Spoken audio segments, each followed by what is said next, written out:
नमः शिवाय एवरीवन। आगे आज 12वें अध्याय से हम आगे बढ़ते हैं। शिवजी बोले, हे बुद्धिमान ऋषियों, मुक्तिदायक शिव क्षेत्रों को सुनिए।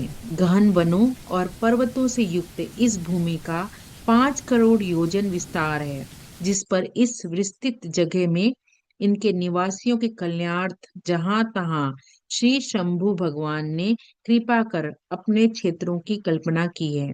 इसके अतिरिक्त ऋषियों, देवताओं और लोकराक्षर्थ स्वयं भी करते हैं। अनेक ऐसे क्षेत्र हैं जिनके सर्वदा स्नान, दान, जप आदि का योग्य है।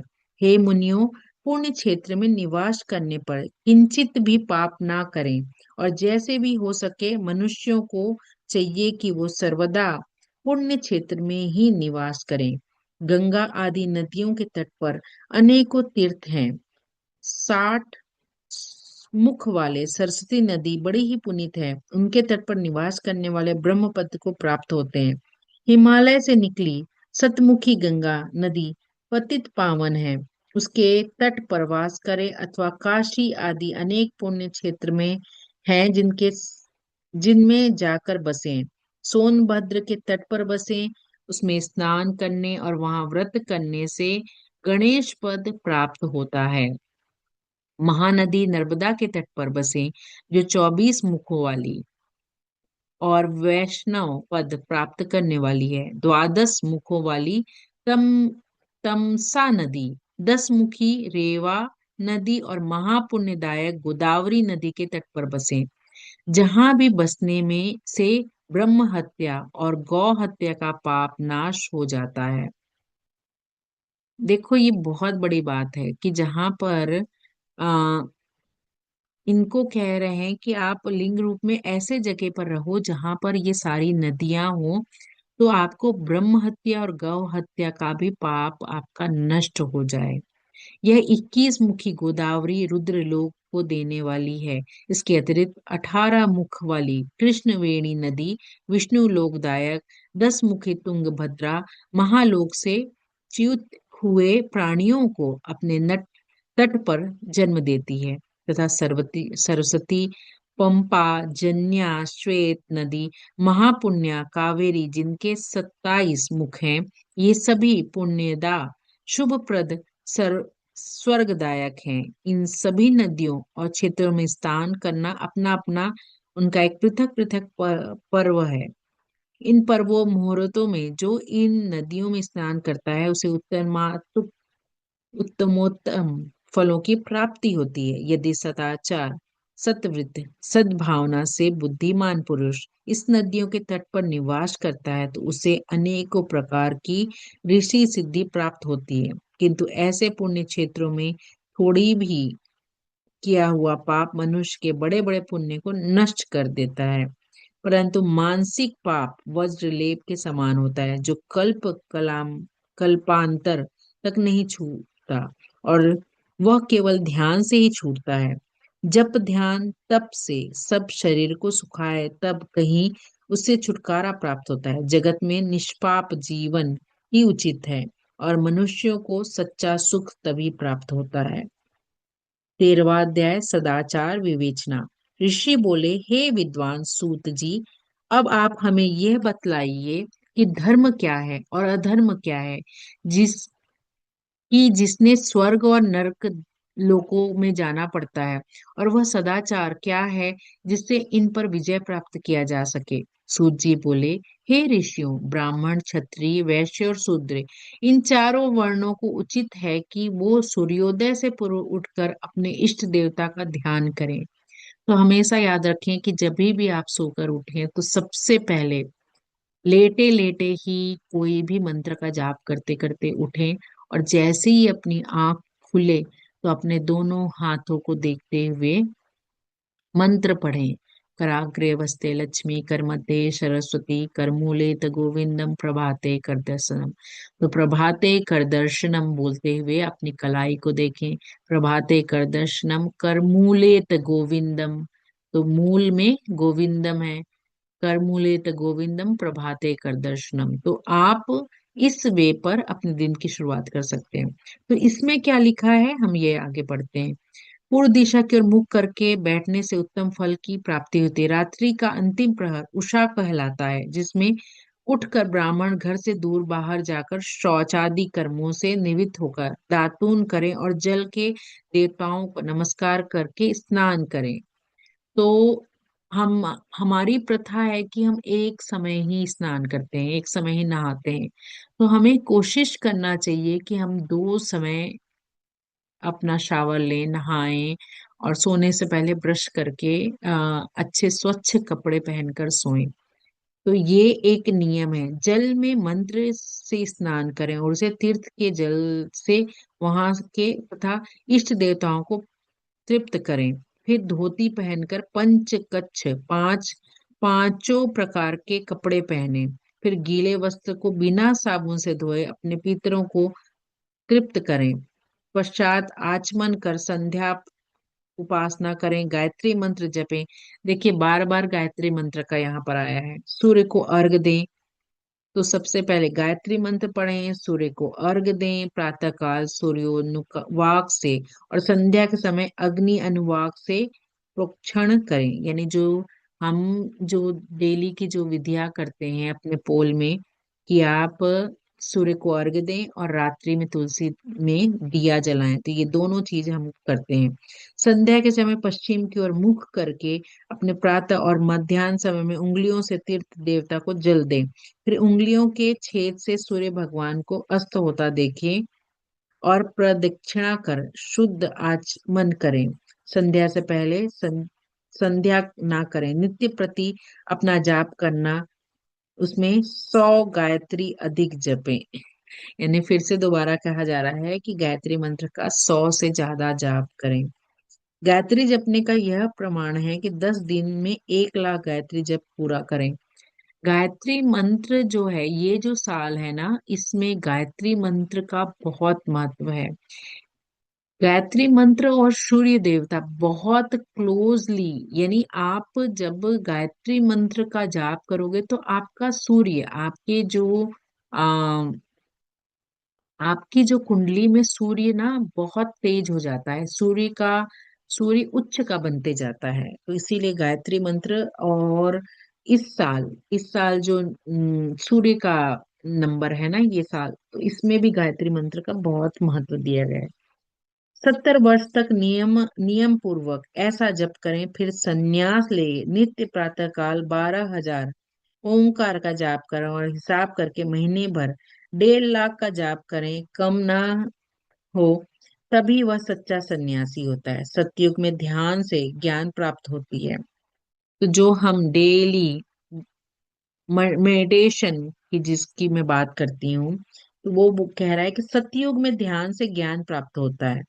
यानी आप ध्यान करोगे तो आपको वो ब्रह्म ज्ञान अपने आप मिलने लग जाएगा। त्रेता में तप, द्वापर में भजन, किंतु कलयुग में प्रतिमा पूजन से ज्ञान की उपलब्धि होती है। जो जैसा पाप पुण्य करता है उसे वैसा ही फल मिलता है। हिंसा ही अधर्म का स्वरूप है तथा अहिंसा धर्म का स्वरूप है।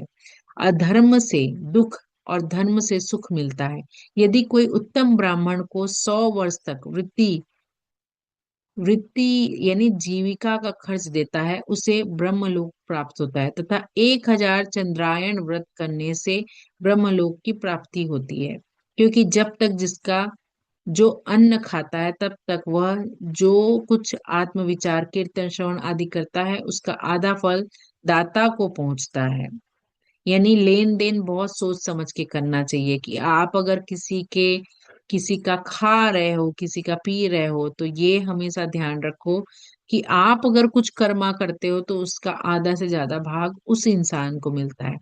इसी प्रकार लेन देन को चाहिए कि वह जो चीज ले उसका कुछ अंश दूसरे दीनों को दान करता रहे। वह तप करे और अन्य उचित साधनाओं से पाप संशोधन कर दे, अन्यथा वह रौरव नरक में पड़ता है। तो हमेशा कोई भी आपको इवन बर्थडे में भी गिफ्ट करे ना, तो हमेशा उस चीज को याद रखें और उस चीज को किसी दूसरे वे पर उसको लौटा दें। जो ये छोटी छोटी चीजें हैं ना, ये हमारे कर्मा में जुड़ती है। मनुष्य को चाहिए कि वह अपने प्राप्त किए धन की तीन भाग करें: धर्म, वृद्धि, नित्य, नैमित्तिक कर्म, काम्य कर्म। यानी धर्म में लगाएं, वृद्धि में लगाएं और नित्य में लगाएं। धर्म से वृद्धि को बढ़ाएं, बचत को कोष नियत करें और किसी की पीड़ा ना हो, अथवा थोड़े में निर्वाह करें। यदि कृषि से उत्पन्न हुआ धन हो तो पाप शुद्धि के लिए उसका 10वां भाग दान करें। ऐसे ही व्यापारी से पैदा हुआ धन का 6वां भाग दान करना चाहिए। स्वयं बुलाकर दान देना अच्छा होता है। याचना करने वालों को यथाशक्ति सदैव दान दें। अत- और कभी नागा ना करें, क्योंकि मांगने पर ना देने से जन्म जन्मांतर के लिए ऋणी रह जाता है। बुद्धिमान को उचित है कि वह दूसरों को दोष दूसरों से ना कहे, सुना और देखा भी ना कहें। किसी को क्रोध उत्पन्न हो ऐसे भी बात ना कहें। प्रातः सायं दोनों समय संध्या और अग्निहोत्र करें। अग्निहोत्र का बहुत बड़ा महत्व है। अग्निहोत्रम जो यज्ञ होता है ना, वो एग्जैक्टली सनसेट के टाइम पे या सूर्योदय के समय पे आप एग्जैक्टली टाइम देखकर कि ये जो संध्या का समय है, सूर्यास्त कब हो रहा है और सूर्योदय कब हो रहा है, तो उस समय जो हवन करते हैं उसका बहुत महत्व है। दोनों समय ना हो सके तो एक समय तो अवश्य करें। कभी न बुझने वाली अजित अग्नि स्थापित करें, अथवा केवल जप मात्र और सूर्य देव की वंदना ही करें। इस प्रकार आत्म कल्याण का इच्छुक यथाविधि नित्य ही ब्रह्म यज्ञ और देव पूजन किया करे। जो इस प्रकार नित्य अपने गुरु और ब्रह्म को पूजते हैं वे सभी सुख के भागी होते हैं। अग्नि यज्ञाविवेचन। ऋषि बोले, हे प्रभु, अग्नि यज्ञ, देव यज्ञ, ब्रह्म यज्ञ, गुरु पूजा और ब्रह्म तृप्ति को कर्म से हमें बतलाइए। सूत जी बोले, अग्नि में द्रव्य युक्त हवन करना ही अग्नि यज्ञ है। हे ब्राह्मणों, यह अग्नि यज्ञ कोई कई प्रकार का होता है। एक तो वह जो समिधा अग्नि समीधा अग्नि में हवन की जाती है। दूसरे ब्रह्मचर्य अग्नि में ब्राह्मदिक का बहुमूल्य होता है। जब तक विवाह नहीं होता तब तक ब्रह्मचारी है। जब विवाह हो जाए तो 2 समय अग्नि यज्ञ करें। विवाह के समय अग्नि संधान को संदेह सुरक्षित रखना योग्य है। उसे कुंड और भांड में रखें जो सदैव सुरक्षित रहे और कभी ना बुझाएं। यानी यहाँ पर एक ज्योति, अग्नि की जो ज्योति है उसको कहा जा रहा है कि हमेशा जला कर रखें। ऐसे अग्नि अजस अग्नि कहलाती है। हे ब्राह्मणों, सायंकाल की अग्नि आहुति से संपत्ति बढ़ती है और दिन में इंद्रादिक सब देवताओं को उद्देश्य से अग्नि को जो आहुति दी जाती है, तो एक होता है स्वाहा और स्वधा। स्वाहा और स्वधा दो चीजें होती हैं। स्वाहा का मतलब होता है जब यज्ञ में हम जब आहुति देते हैं, वो जो आहुति देते हैं वो एक्चुअली भगवान को लगती है। भगवान को जैसे हम स्वाहा बोलते हैं तो बोलते हैं अग्नि का मुख खुलता है, और जो हम दे रहे हैं यूजुअली क्या है, ग्रेविटी के थ्रू एवरीथिंग वो नीचे की ओर आता है, लेकिन अग्नि ही ऐसी चीज है जो नीचे से ऊपर की ओर जाती है। यानी हम यहाँ पर देवताओं को डायरेक्टली वो चीज दे रहे हैं। और स्वाहा तो ये हो गया जो हम देवी देवताओं को देते हैं। एक होता है स्वधा। स्वधा का मतलब होता है जब आप वो अग्नि अपने पूर्वजों के लिए दे रहे हैं तो उसको कहते हैं स्वधा। तो हमेशा याद रखिए स्वाहा और स्वधा में, जैसे हम ओम नमः शिवाय स्वाहा कहेंगे, दैट मीन्स कि वो हम भगवान के लिए कर रहे हैं। अब हम यहीं पर कहेंगे ओम नमः शिवाय स्वधा, तो वो आपके पूर्वजों को मिलेगा। ठीक है, यहाँ पर फिर ये बताया गया है अग्नि यज्ञ देव यज्ञ कहलाता है। ब्राह्मण और देवताओं की तृप्ति के लिए एक बार यज्ञ करें। शेष समय वेद का अध्ययन करें और ब्राह्मणों और एक अब एक और आदर्श सुने। आदि सृष्टि में करुणा कर महादेव जी ने सर्व लोकों के उपकाररत सर्व औषधियों की औषधि प्रथम अपना वार अर्थात आदित्यवार बनाए और पुनः सप्ताह के शेष 6 दिन को उनके गुणों के अनुसार वैसे ही रचना करें। पापों की शांति के लिए रविवार के दिन पूजा उत्तम है। लक्ष्मी के लिए सोमवार को लक्ष्मी पूजा करें। रोग और शांति के लिए मंगलवार को उत्तम है। तो यहाँ पर रविवार को जो हम पूजा अर्चना करते हैं उनको अच्छा माना गया है। जब हम कहते हैं कि लक्ष्मी जी, तो यानी हमें याद आता है फ्राइडे को, शुक्रवार को, लेकिन यहाँ पर लक्ष्मी जी के लिए सोमवार को कहा गया है। सोमवार को लक्ष्मी पूजा करना चाहिए, यानी ये शिव पुराण के हिसाब से सोमवार को लक्ष्मी पूजा करना चाहिए। और रोग और शांति के लिए मंगलवार की, तो याद रखिएगा इस दिन काली आदि का भजन करें। उर्द, मूंग आदि 4 सेर देकर ब्राह्मणों को भोजन कराएं। बुधवार के दिन विष्णु का दही से अनेक प्रकार के भजन पूजन करें, सर्वदा पुत्र मित्र स्त्री की पुष्टि होवे। बृहस्पति का दिन आयुर्वर्धक है। इस दिन ब्राह्मणों को गौ देवताओं को उपवित वस्त्र चढ़ाकर क्षीर दूध घी से उनका पूजा सेवा करें। कई बार क्या होता है, लोगों की बहुत टाइम तक उनका मृत्यु का समय आ जाता है, लेकिन उनको मृत्यु नहीं आती, उनको मुक्ति नहीं मिलती। तब कहा जाता है कि उनको गौदान, यानी उनको बोलते हैं कि कोई भी छोटी सी बछड़े या गाय को देकर उसका पूंछ पकड़ कर कहते हैं कि आप इसका दान कर दो, और बोलते हैं उसके बाद फिर उनकी जान छूट जाती है। ब्राह्मणों को गौ देवताओं की उपवित वस्त्र चढ़ाकर क्षीर दूध घी से उनकी पूजा सेवा करें। भोगों का इच्छुक शुक्रवार को जितेंद्रिय और षष्ठ रस भोजन युक्त देवताओं और ब्राह्मणों की पूजा करें। स्त्री प्राप्ति के लिए शनिवार के दिन रुद्र आदि का भजन पूजन करें, और तिल और होम, तिल का दान, तिल का भोजन कराएं। साथ ही उन दिनों में के उन देवताओं का नित्य पूजन, स्नान, दान, जप, होम, तर्पण करता रहे। देश काल पात्र का विचार कर जो श्रद्धा सहित इन वारों को नियम का पालन करता है उसे देवोपासन द्वारा सब कुछ प्राप्त हो जाता है। ब्राह्मणों को मंत्र पूर्वक और शूद्रों को तंत्र से उपासना करनी चाहिए। धनी हो तो धन से पूजा करें, परंतु जो कुछ करें श्रद्धा से करें। यानी इंटेंशन आपका प्योर होना चाहिए, यानी आप घंटों घंटी बजा कर पूजा कर रहे हैं, जाप कर रहे हैं, और वहां पर आपकी फैमिली भूखी है, बच्चे कह रहे हैं मम्मी खाना दो भाई, और आप पूजा करने में मगन हो, तो आपका सबसे पहला, आप अगर गृहस्थ में हो तो सबसे पहला आपका धर्म बनता है कि आप अपनी फैमिली की सेवा करें। यानी गृहस्थ, जो गृहिणियां होती हैं ना, हमारा सबसे पहला है कि दिया जले ना जले, आपके बच्चों को, आपके घर के लोगों को खाना जरूर मिलना चाहिए।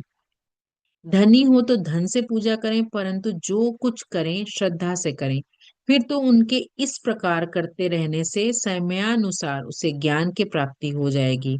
जो ब्राह्मण इस अध्याय को पढ़ेंगे, दूसरों को सुनाएंगे, उन्हें देव यज्ञ का फल प्राप्त होगा। इस प्रकार श्री शिव महापुराण विद्वेश्वर संहिता का 14वां अध्याय समाप्त होता है। तो आज हम यहीं पर विराम देते हैं।